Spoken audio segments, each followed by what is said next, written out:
یا انتقامی کارروائی میں ملوث ہوگا تو میں اس بات کا پہلے اعلان کر چکا ہوں کہ انشاءاللہ تعالی ہم کل کو حکومت میں آئے تو ایک کمیشن تشکیل دیں گے اور اس کمیشن کے ذریعے ایسے سیاسی اہلکار جو سیاسی جماعت کے اہلکار بنے تھے اور انتقامی کارروائیوں میں غیر قانونی انتقامی کارروائیوں میں شریک تھے انہیں سرکاری ملازمتوں سے علیحدہ کر کے پی ٹی آئی میں شامل ہونے کے لیے آزاد کر دیا جائے گا۔ آپ یہ سمجھتے ہیں کہ پیپلز پارٹی کی جو ہے پی ڈی ایم کی راہیں جدا ہو رہی ہیں، کیا نون لیگ ان کو منانے کی کوشش کرے گی یا پیپلز پارٹی بالکل علیحدہ ہو جائے گی؟ دیکھیے پیپلز پارٹی نے اپنے مستقبل کا خود فیصلہ کرنا ہے، وہ کوئی نو مولود نہیں ہے، اور میں صرف یہ بات کہوں گا کہ پی ڈی ایم کے ساتھ پاکستان کے عوام کی توقعات ہیں۔ جو بھی جماعت پی ڈی ایم سے راہ جدا کرے گی اسے اس کی بڑی بھاری سیاسی قیمت ادا کرنی پڑے گی۔ پیپلز پارٹی جو ہے وہ آپ ہمیشہ پیپلز پارٹی کو کرتے ہیں لیکن ہر بار دھوکہ ہوتا ہے، آپ کوئی نئے دھوکے کے لیے تیار ہیں آپ؟ دیکھیے، نہ کوئی ہم سے دھوکہ کر سکتا ہے نہ ہم دھوکہ کھاتے ہیں۔ ہم کوشش کرتے ہیں کہ پاکستان کے اندر تمام جمہوری قوتوں کو ملک میں آئین کی حکمرانی کے لیے اکٹھا کیا جائے اور یہ تمام جماعتیں مل کر اس ملک کے نظام کو ٹھیک کریں۔ اگر کوئی جماعت اس کاز سے یا اس مقصد سے پیچھے ہٹتی ہے تو وہ ہمارا نقصان نہیں کرتی، اپنا ہی نقصان کرتی ہے۔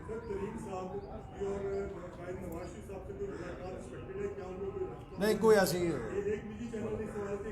ایسی ملاقات نہیں۔ سر یہ بتائیں اقبال صاحب، یہ بتائیں کہ آپ کا اور پیپلز پارٹی نے درار جو پڑی ہے پی ڈی ایم میں وہ استعفوں پہ تھی، وہ استعفے نہیں دے رہی، وہ لیب سے کام لے رہی ہے۔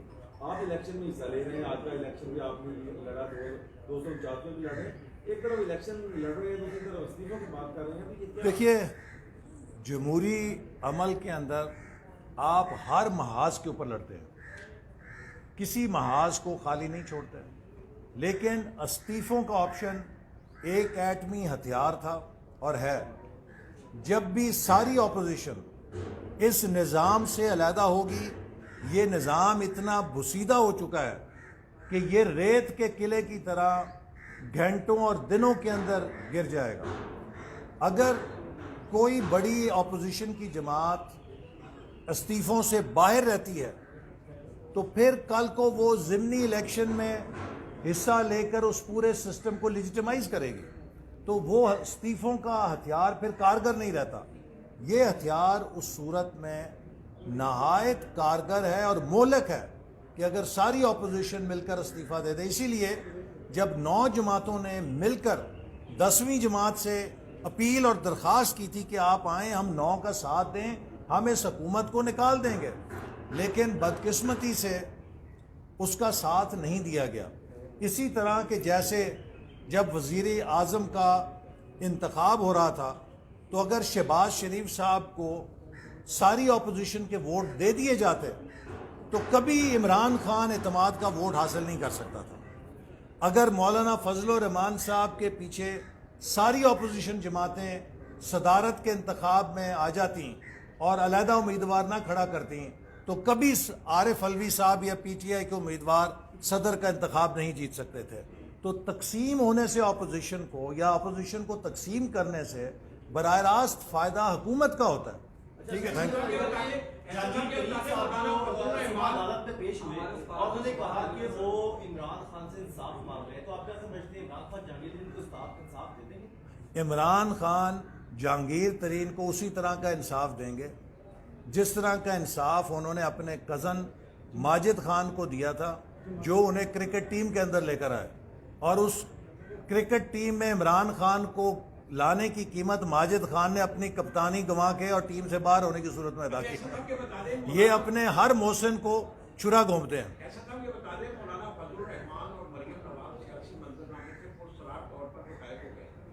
نہیں، دونوں موجود ہیں، دونوں کی طبیعت ناساز تھی، لیکن اب مریم صاحبہ کی طبیعت بہتر ہے، انہوں نے اپنی سرگرمیاں شروع کی ہیں اور انشاءاللہ امید ہے کہ وہ جلد کراچی کا بھی دورہ کریں گے. بتائیے گا کہ نون لیگ اکثر فوج کو تنقید کا نشانہ بناتی ہے، لیکن آج آپ نے فوج کا بجٹ کم کیے جانے پر تشویش کا اظہار کیا نون لیگ سمجھتی ہے کہ دیکھیے، فوج کا بجٹ بڑھایا جانا چاہیے؟ مسلم لیگ نون فوج کی دشمن نہیں ہے.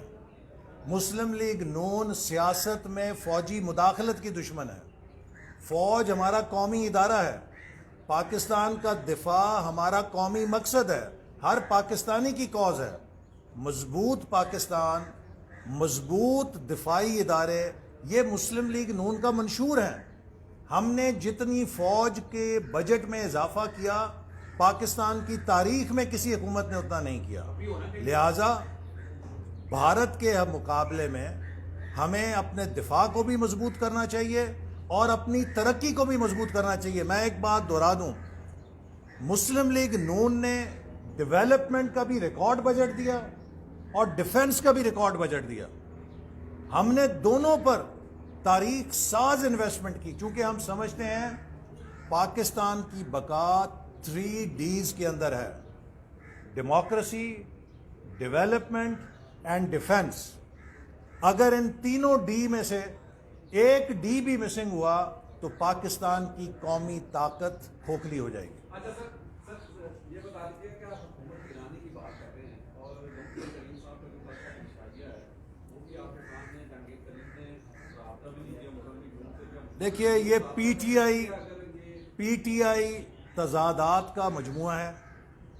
یہ بھانمتی کا کنبہ ہے جسے 2018 میں ادھر ادھر سے پکڑ کے لا کے اکٹھا کیا گیا تھا کیونکہ مسلم لیگ نون کو نکالنا مقصود تھا. اب وہ تضادات ابھر کے سامنے آ رہے ہیں اور آپ دیکھیں گے کہ وہ وقت دور نہیں کہ جب پی ٹی آئی اپنے اندرونی تضادات کے نتیجے میں شکست و ریخت سے دوچار ہو جائے گی. بہت شکریہ جی.